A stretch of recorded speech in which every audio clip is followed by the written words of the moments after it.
Well, you got what you wanted, Dad. My best friend's gone because of you and your stupid racism. Racism, racism, racism, stupid racism. I hate you! Static Shock was this cool superhero show from the early noughties, a lesser-known, often forgotten corner of the DCAU, even appearing in an episode of Justice League Unlimited. Go Static! This show survives in the minds of fans as a fun action show that wasn't afraid to get real with its audience once in a while. Just, with Teen Titans, Batman Beyond, and the Justice League Unlimited all airing at the same time, competition was tough. And in the spirit of getting real, Really real! whenever I've done a video on episodes that deal with the topic of race relations, somebody usually brings up the Static Shock racism episode as a shining example of what to do. So it's high time I checked it out. I knew so little of this show going in, I actually thought this was going to be Static. It's not racism, it's just with the spiky blonde hair, like a lightning bolt, the bright clothes. I thought he was the superhero, and this was his butler or something. You are out of line. It's whatever, it's fine. Join me as I have a look at the Sons of the Fathers episode of Static Shock. Was it really that good? That's good, is it? The episode begins with Static fighting some naughty little lads at a shopping centre, and although everyone talks about the racism aspect of this episode, I hate you and your stupid racism! the voice acting and general tomfoolery of the bad guys is really fun, and that's worth highlighting. I especially like this little diva, who can dish it out but cannot take it. This isn't fun anymore. But it's important to remember that no matter how bad a guy you are, you're never going to phase Auntie until you shape up. Sakes, live woman can't go shopping without bumping into hoodlums every which way. Oh my goodness, seeing the TV broadcast here, I just remembered what the chicken woman was reminding me of this whole time. It's Twinson! Of course, Static, real name Virgil, I am the storm that is approaching.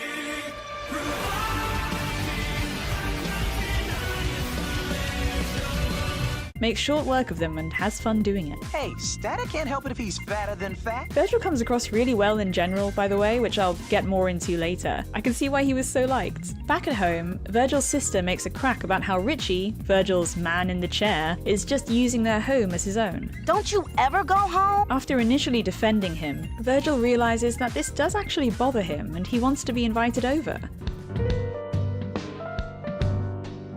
Homie alone. Yo, Earth to Virgil. My sister's right. We never hang at your crib. They're gonna have a boys' night in. It takes some cajoling to get Richie to agree, though. Yeah, that'll work. Oh, I wonder why he's so reluctant. Meanwhile, our bad guys are stewing about the beating they just took from Static. Static keeps busting my nut. Now they're big mad, sizably mad. Elsewhere, Virgil's finally getting to stay over at Richie's. He's wholesome about it too. It seems like all is normal until, unexpectedly, Richie's father comes home. There's your father. I'd better go talk to him. Hi kids, we're home early. Even his mother looks unnerved. He'd banked on him being at work this evening, hence... Yeah, that'll work. ...from before. But now Virgil finally gets to meet his dad. Yay! Hey, Mr. Foley. Good to finally meet you. At dinner, Richie's dad gets his panties into a twist about rap music. Some rap is positive, Mr. Foley. My crew is big and it keeps getting bigger. That's 'cause Jesus Christ is my... Virgil doesn't assume this is a racial thing either, and he's right in that a lot of people just don't like hip-hop or rap, and it can have nothing at all to do with race. However, unfortunately, Virgil's goodwill soon gets proven wrong in this case. And now I see why Richie acts like a hood, Maggie. That kid's a bad influence. All his kind are. It's bad enough I gotta deal with them all day long. Now one of them's in my house. Virgil understandably decides that this probably isn't the place to spend the night and goes home early. Richie yells at his dad that his best friend is gone because of him, a line that I didn't correctly interpret until a bit later. Virgil's dad has some wise words for him back at home though. But Richie's made up his own mind about who to like. He's broken his father's cycle of intolerance. Richie's clearly made his choice as to whether to share in his father's views on black people, and Virgil immediately thinks of how his friend is coping amidst all this. I had no clue Richie was dealing with something this whacked. This just says so much about his character. What a little guy. Mrs. Foley then calls, and apparently Richie is missing from the family home. Richie, who's out in the cold alone, and at the mercy of the bang babies roaming the streets. I'm still not used to that, that's genuinely what they're called. And you trust him knowing how thick they are? I've got a few ideas about where he might go. I don't want your help, Hawkins. This can't wait a month. Richie's dad is forced to call on Virgil's to search for his boy, and it's tragically evident that he doesn't know enough about him to really do anything other than rely on Virgil's dad. I don't know any of his friends. Virgil's dad, who is so close to Richie that he even has a picture with his 2 sons on his desk at work. My white son! My gay white son! Now each day my heart is getting bigger! Fits with the way Richie addresses him earlier. Don't forget to take the pizza box to the trash, son. On it, Pops. Meanwhile, Virgil as Static manages to track Richie down and they clear the air. You and me, we've been through too much together to let this get in the way. I still love you! This whole time, Richie wasn't just worried about the sleepover getting ruined or the fact that his dad was horrible about Virgil, but also that he'd lost his friend forever. It seems like everything is fixed, but Richie's been being watched this whole time by some eavesdropping bang babies. Sounds like a failed porn site. Gleaning that this Richie person might be good bait as Static's best friend. The only reason Static doesn't take Richie home himself then and there is because he's needed elsewhere, and sure, Richie can get home safe now. Just leave his ass out in the middle of Detroit at night. Good luck, Mayo Man.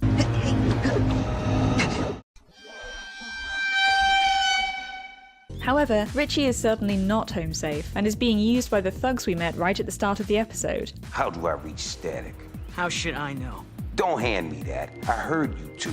You're best friends. Static's everyone's best friend. Despite being afraid, though, Richie immediately tries to cover for Virgil. He could be killed as far as he knows, yet he still does this. What a king. The place was condemned when it was new. I love how he says that. Oh, if that sounds familiar, by the way, Richie's voice is also the main character from The Weekenders. Yeah, teachers in robes is like number 6 on my list of stuff that gives me I'm living for the weekend! Now's a good time to mention one of the show's strong assets, its authenticity. All the villains that we've seen are regular inner-city thugs, including Eben, the arch-nemesis here. With all his control and general air of menace, he's still a street-level crook working out of the slums. He's got a cool voice, though. If Static wants his partner back, he's got to return talent to me. This gives the show a strong identity. Virgil works in a struggling community center, his dad's a social worker, they operate out of an abandoned petrol station. Every shot of Dakota is so run down and urban. There's a lingering sadness to the place in which Virgil is growing up and trying to improve. You wouldn't catch the Fantastic Four here. They'd be rolling up the windows of the Fantasticar. Ben would yell Yiddish slurs in a drive-by. As bad as the villains can be, the Bang Babies are marginalized people victimized by a purple fart cloud. Richie isn't attacked by Megamind, it's 2 homeless jerks looking for food.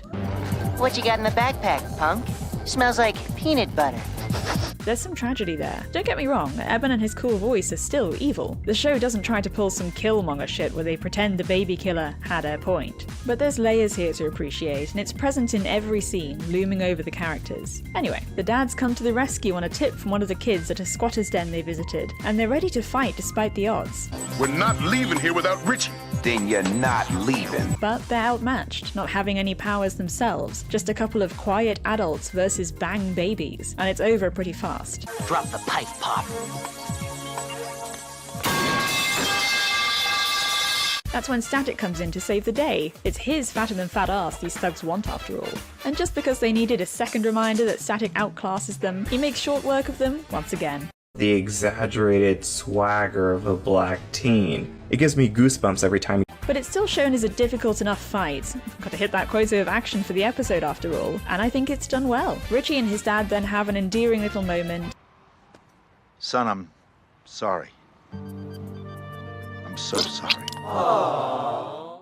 And so do Virgil and his dad. Do your folks know where you are, young man?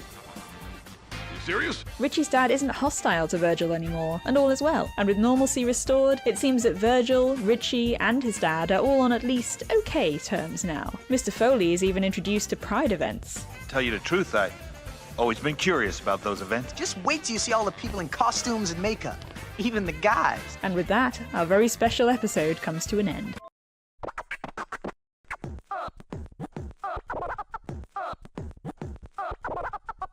This episode is often focused on in the context of how well it conveys not just racism, but the way it infests a room and affects everyone in it. That kind of hate feeds on itself. Something that might also be familiar to some of you watching is the unspoken but palpably uncomfortable atmosphere of Richie's home, which it conveys very successfully. It's not just that awkward vibe from your friend getting told off by their parent in front of you. Oh, hell no! I'ma break your dick off! I will bust your f***ing ass! I will bust your f***ing nose! But there's a different kind of discomfort when you're in a space with someone who plainly doesn't like what you are. You can tell you're not wanted, just like Virgil can tell. My spidey sense is tingling. I've occasionally walked into rooms and had the old, What the hell is even that? and even been chased out of a pub just for stepping through the door. But perhaps more relevant to this episode is that I've also been invited to someone's house, only to later have them tell me, So my mum said she was really upset I brought a mongrel into her house without asking. Maybe don't come over next time. they'd never had to argue about race in their life, but suddenly their home became tense. Like apparently their mum would walk up to them randomly and blurt, "You know race mixing is wrong, right?" and then leave. To their credit, their game plan of talk about trust as a normal human being until mum chills out did seem to work. Virgil is literally me. Oh my god. Where are my electric powers? Where's my Fatter than fat? ass? It isn't brought up explicitly, but something else portrayed quite well is the passive partner. Listen to what Mrs. Foley says to her husband. Keep your voice down. Sean, please. That racism Mr. Foley expresses is in large part a byproduct of an abrasive, negative personality, among other things. Many such cases. Whether she's to blame for not stepping in, though she does call around to check for Richie and apologizes to an understanding Virgil. Virgil, about last night.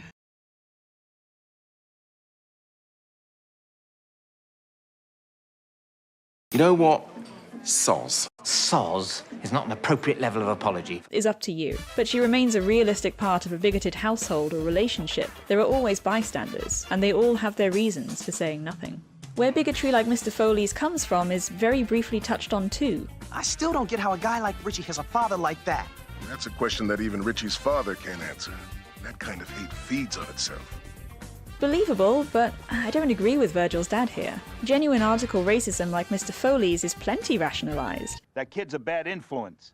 All his kind are. That kid's a all his kind are.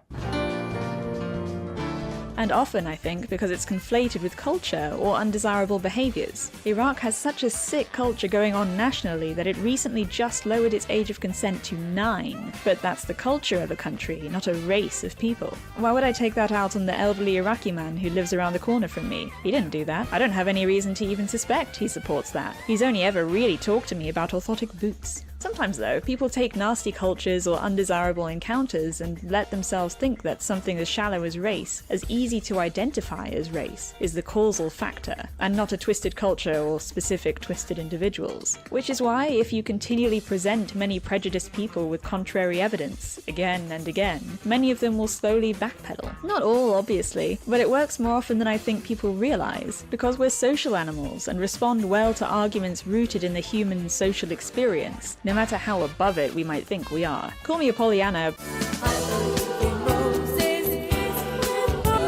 but I do believe we are largely reasonable beings, and most of us will respond and change based on solid reasoning, even if we don't always want to admit it openly for fear of being outgrouped. Without touching on the issue of being trigger-happy with accusations of bigotry, I'm just glad that media exists like this that says undoing bigotry is worth attempting. The line nowadays seems to be that cutting off, hurting, even killing people is preferable to even trying to engage human to human and decrease the amount of hate in the world. Malcolm X versus MLK. Throw your feet up in the air. My name is Malcolm X, and I came to have sex. Tying into that, it's not just racism either that Richie's dad exhibits. He holds a degree of classism in his heart too. He has very little faith in disenfranchised, inevitably poorer young people just because of the state of the facilities they use. Look at them, living like pigs.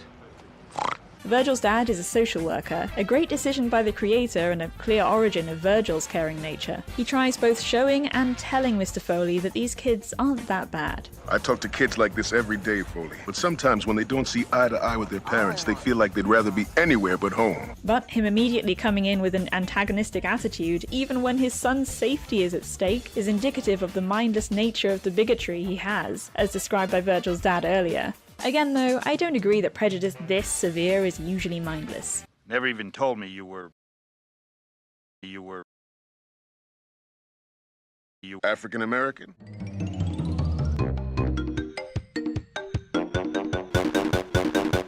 Would that have made a difference to you, Foley? Even if idle, bigoted comments can be unconscious and more of a window into a prejudiced mind. But as I said before, Virgil's the real star here. He's a cutie patootie.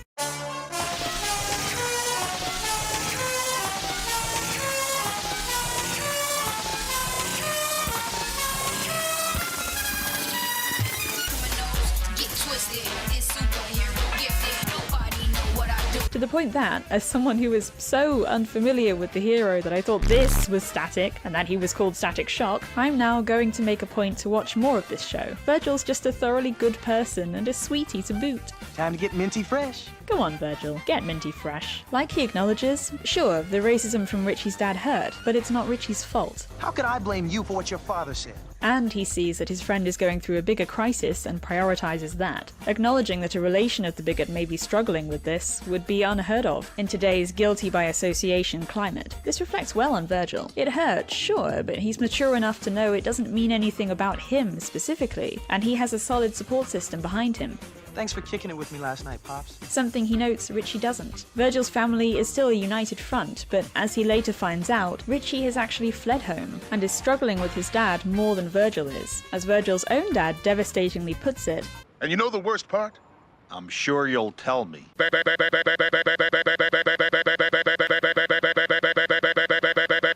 Tell me. You've got a terrific son. One of the best and brightest around. And because of the way you are, you'll never really know him. Richie ran away from you a long time ago, Foley.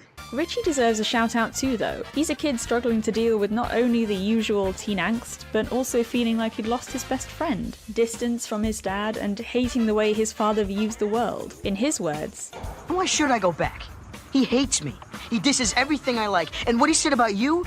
Well, that was the last straw. a lesser show might have had Richie lash out at Virgil here to demonstrate that he's overcome by emotion, but there really isn't a need for that. He had his big outburst at his dad, and now he's run away into the cold as an additional expression of being deeply upset. Last but not least, of course, Mr. Hawkins, Virgil's dad, demonstrates great character in this too. He's clearly angry with Mr. Foley and could easily lose his temper with him, especially with what he said not just about himself as a black man, but his son too. But he doesn't, even at Mr. Foley's Weasley little backtracking attempt. What your son heard, Hawkins. I wasn't talking about him. No, you were talking about his kind, that's all. But no, instead his focus is on keeping his son company and ensuring his found son is safe when he runs away. As a side note, I love that he has a picture of Richie on his work desk. I know I mentioned it earlier, but look at it. Dude saw a kid with a missing father figure in his life and happily filled it without a second thought. Race and genes be damned. All in all, this episode felt very genuine. Unlike many other episodes that deal with the topic, it felt like its main goal was to follow a story, with characters behaving naturally, as they would, like people. That makes the topic at hand and any message possibly intended all the more impactful. So, is it worth the hype? Yes! It's a sensitive episode that brings out the best in Richie, Static... Come on, bro, you got me worried. ...and Static's dad in a thoughtful, considered way, and without mincing words. Fine, upstanding bigot. I think a huge part of this overarching sincerity is because Static Shock's creator from the comics helped create the TV show. That's quite rare, with most creators either not being asked, already passing on, or being bill-fingered. You're never going to get a writer with a better understanding of the character. R.I.P. Dwayne McDuffie. The action and the funny little villains are a great bonus. Yeah, Static's always causing static. Oh, brother, this guy stinks! Not funny. If this is what Static Shock is like, I can't wait to see more. The animation is a little wonky, but that might be a byproduct of Season 1 syndrome, because Season 2 onwards has such an obvious glow-up. And a better opening too. Why aren't you smiling at your son? What did he do wrong?